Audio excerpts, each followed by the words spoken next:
Hello and welcome to the JMU Procurement Services Departmental Contract Administration Training.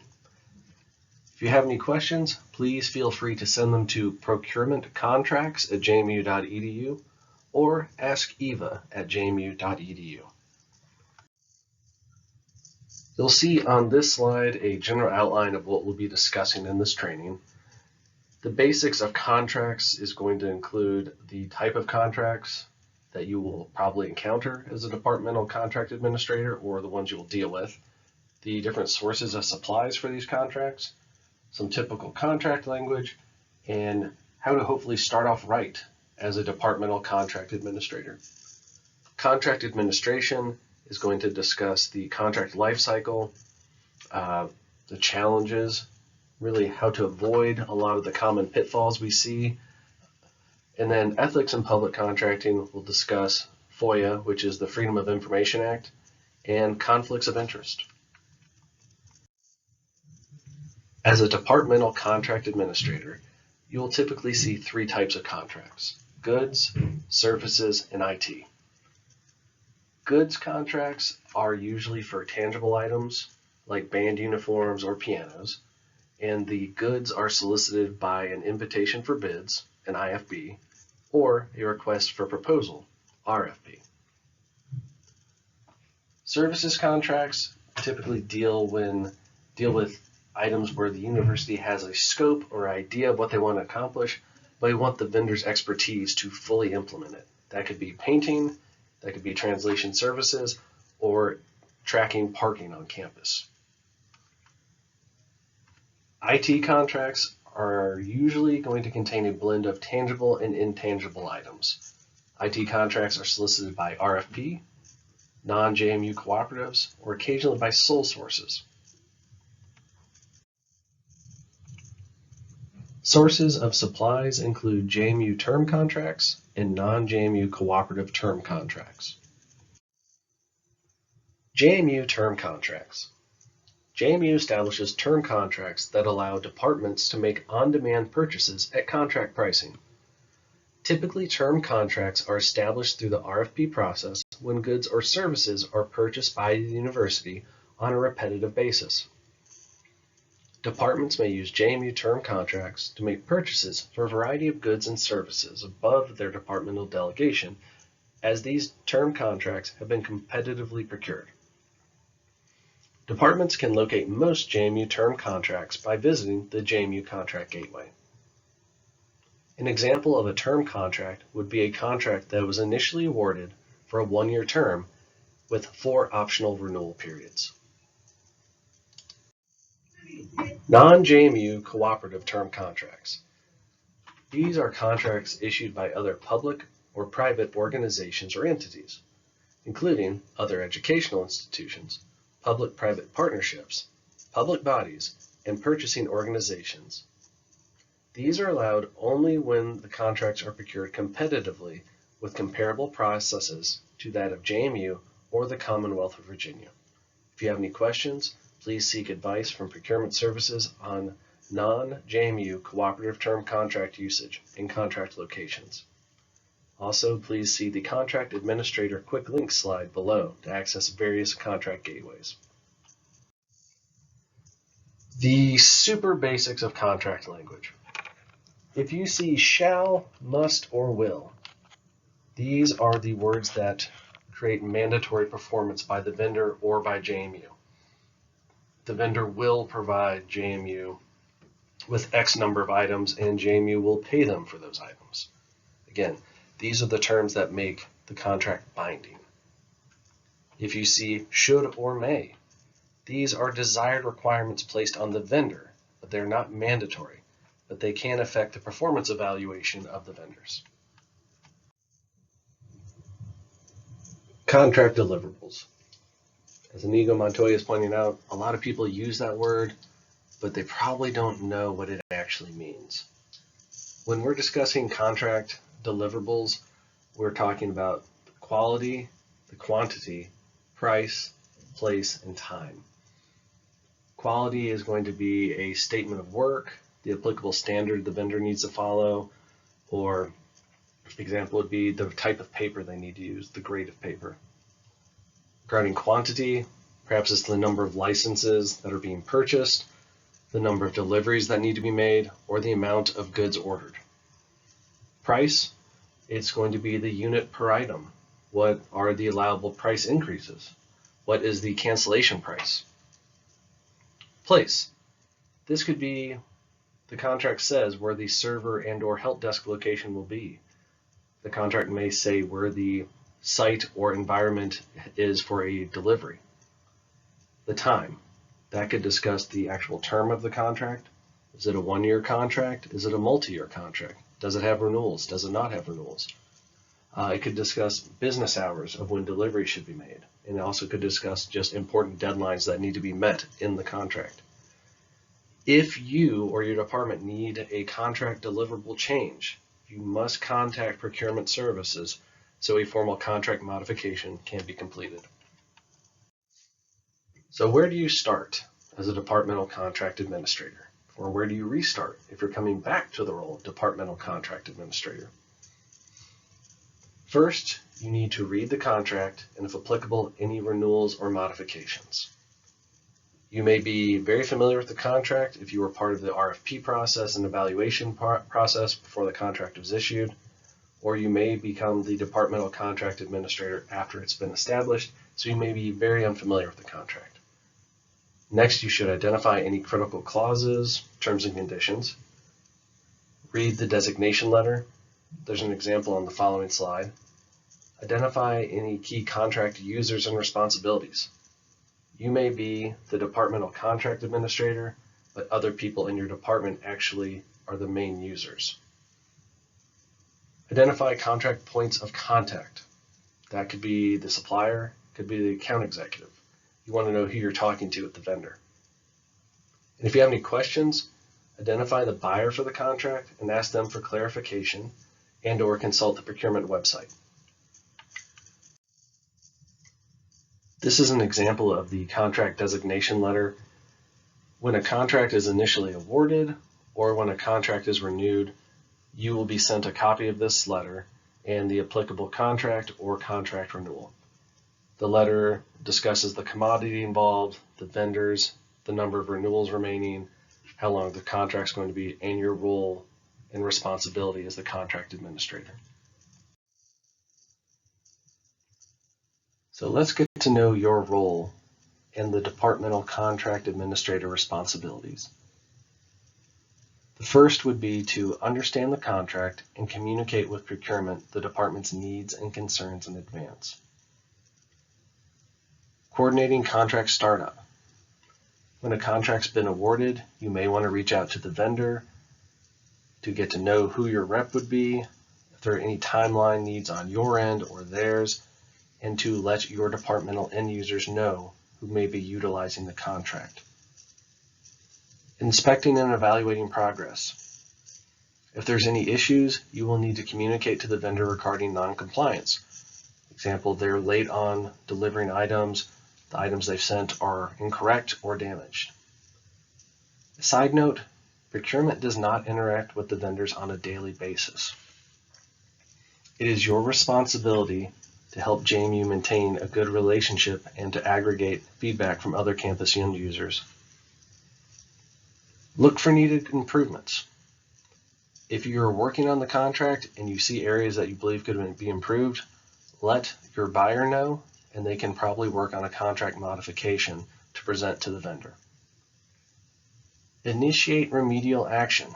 If you see unsafe, harmful, or illegal activities, step in and stop the vendor from doing that, or let procurement know, and we will reach out to the vendor immediately. Revenue generating items. Some contracts include rebates or scholarships. If that's the case for your contract, make sure that those rebates or scholarships have been received and that procurement and finance have the correct account codes. If you are not receiving those funds, let the buyer know and we will reach out to the vendor. Contract administrator's limitations. Your role as a departmental contract administrator excludes supervising the vendor's personnel, making changes to any contract provisions, or renewing and terminating a contract. Contact procurement for contract changes. If you are going through the process and you see there needs to be a modification, there's an issue with renewing or terminating a contract, again, reach out to procurement. We ask that you send over any agreement or terms and conditions to procurement for review. Reminder that Policy 4100 covers signature authority at JMU.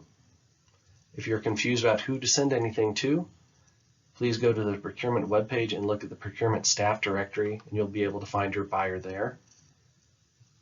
Modifications to contract pricing, responsibilities, etc. need to be communicated to procurement with adequate lead time for making and documenting any official changes to the contracts.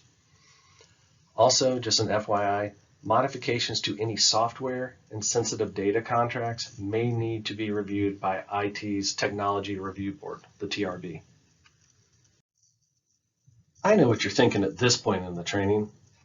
Doug, you've taught me everything I need to know about being a departmental contract administrator. You can't teach me anything new. Well, you've got some attitude, buddy. Besides, you're wrong. We haven't even discussed procurement's role. Let's ask my supervisor, Mr. Scruffy. Mr. Scruffy, what is procurement's role? Procurement's role is to answer questions, mediate problems, modify contract terms, renew contracts, and terminate contracts. You can avoid some common pitfalls by assuming that the vendor knows procurement laws or university policies, assuming that the vendor will follow the contract pricing, guidelines, and deliverables, that the vendor will remember all of the contractual terms, or that the vendor will inform you of personnel or ownership changes, and the new personnel actually understands the contract terms. This drawing lays out the typical contract administrator actions, which are communicate, observe, and document. Communicate. Communicate to the vendor any upcoming project or order.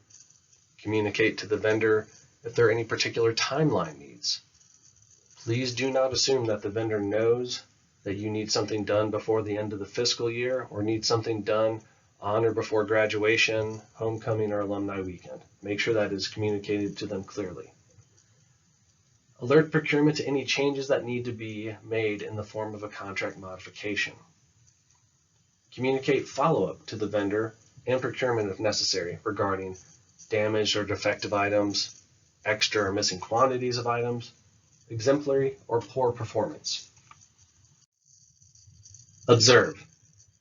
This can be done in various ways and will also vary by your contract. You can observe the vendor through inspection schedules, a site visit. When you get the bill or invoice in, do price verification. Make sure that the fees line up with the contracted pricing. Check the invoice for a quote check before you initiate the action. Track quantifiables. Were things delivered on time? What were the number of hours to do the thing or to get the work done?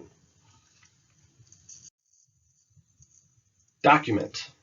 Save key contract correspondence you have with the vendor. Get your understandings in writing. If you have a phone call with the vendor, it would be a great idea to send them an email after the fact, just kind of summarizing what the phone call is about. So you can make them aware of any project specifications you talked about on the phone. Was there a particular timeline, budget, etc. Save documents from procurement services. That will usually be a copy of the contract, renewals, modifications, and then also document any complaints or praise with the vendor. Renewing the contract. The renewal process begins approximately 120 days prior to the expiration of the current term. Procurement services will send the departmental contract administrator an evaluation for the contract. An example of an evaluation is in the next slide. Procurement cannot proceed with the renewal process without receiving a completed evaluation. After we receive the evaluation, procurement will contact the vendor. This is the vendor's opportunity to request any changes. Would they like any price increases? Do they want to add items to the price list? Do they need to remove items from the price list? After that, the renewal letter will be sent to the vendor for their signature. And when the countersigned documents received by procurement, the fully executed renewal letter and contract administrator designation letter will be sent to you, the departmental contract administrator. Additional point here, occasionally people on campus do not want to renew the contract.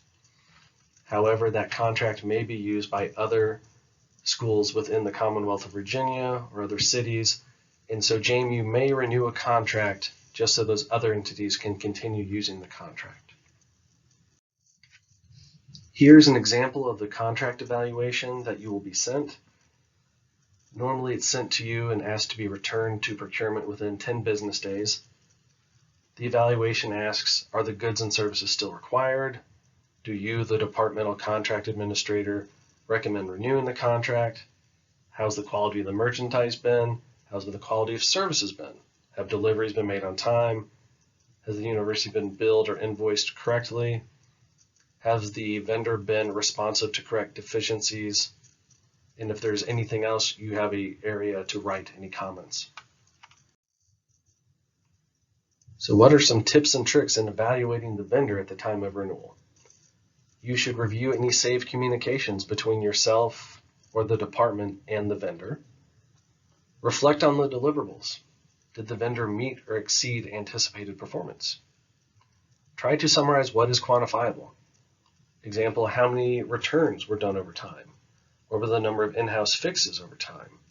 What are the number of times emergency requisitions were needed? What were the number of change orders?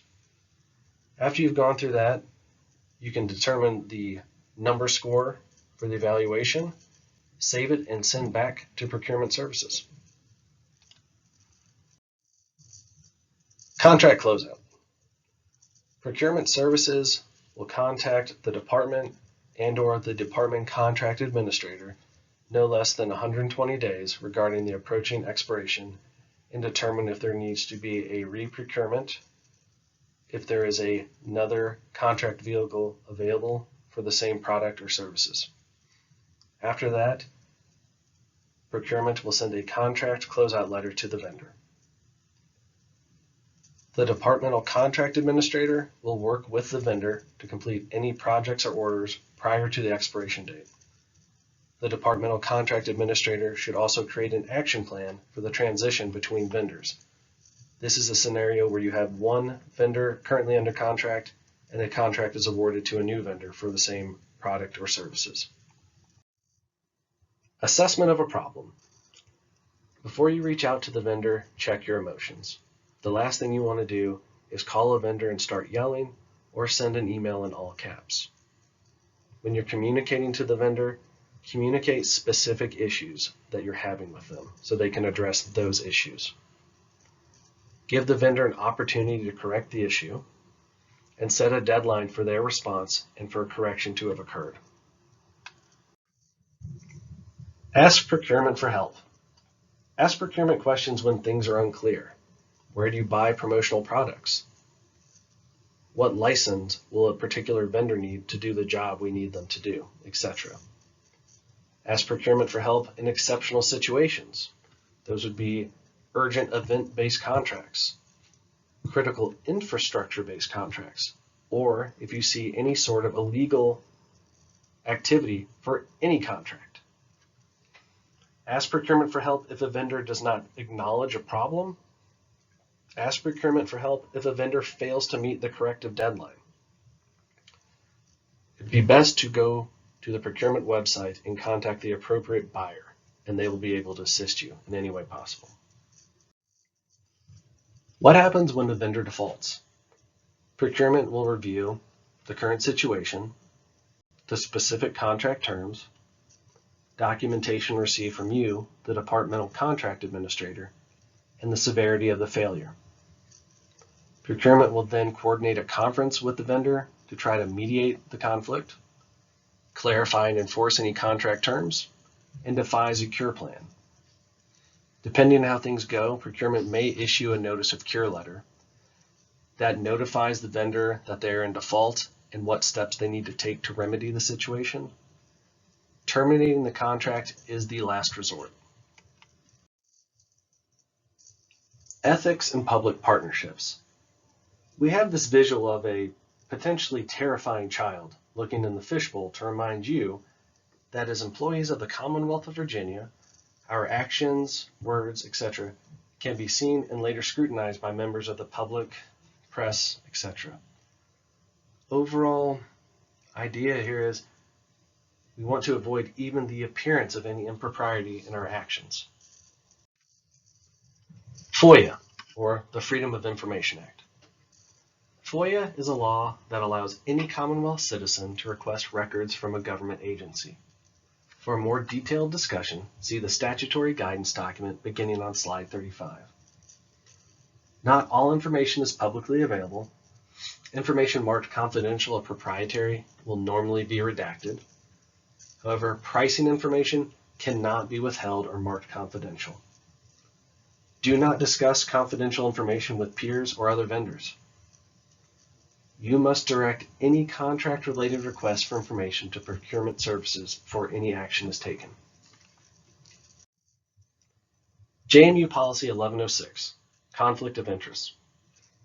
The purpose of this policy is to protect the public trust in JMU.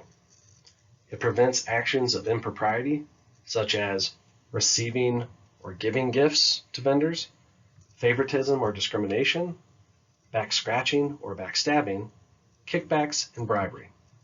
This policy is based on the State and Local Government Conflict of Interest Act. Responsibility and sanctions regarding JMU Policy 1106.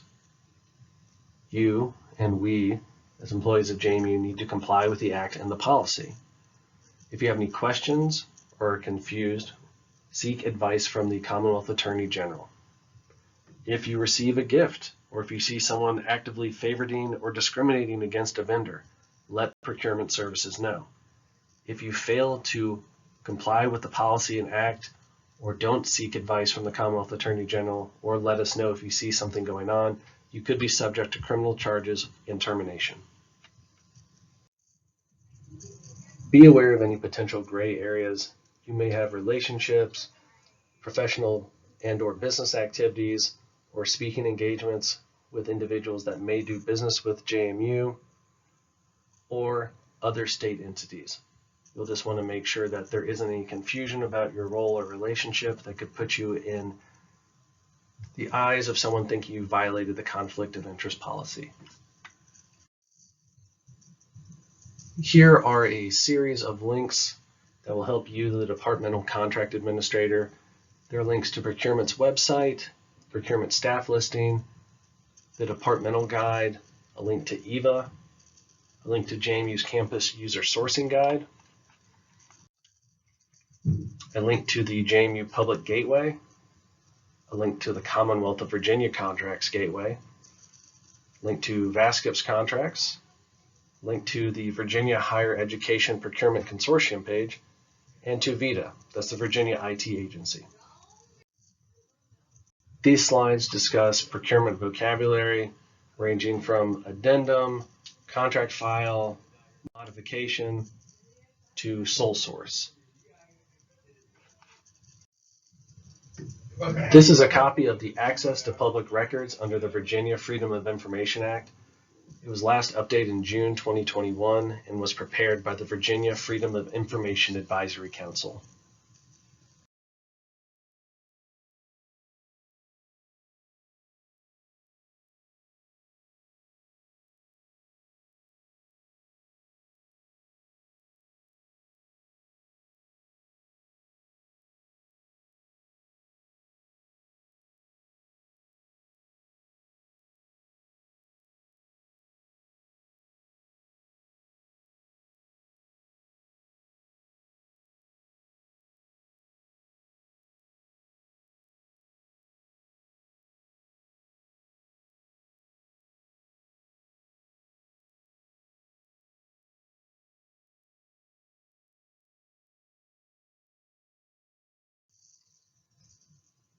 This is the body of policy 4100, regarding contract signature authority.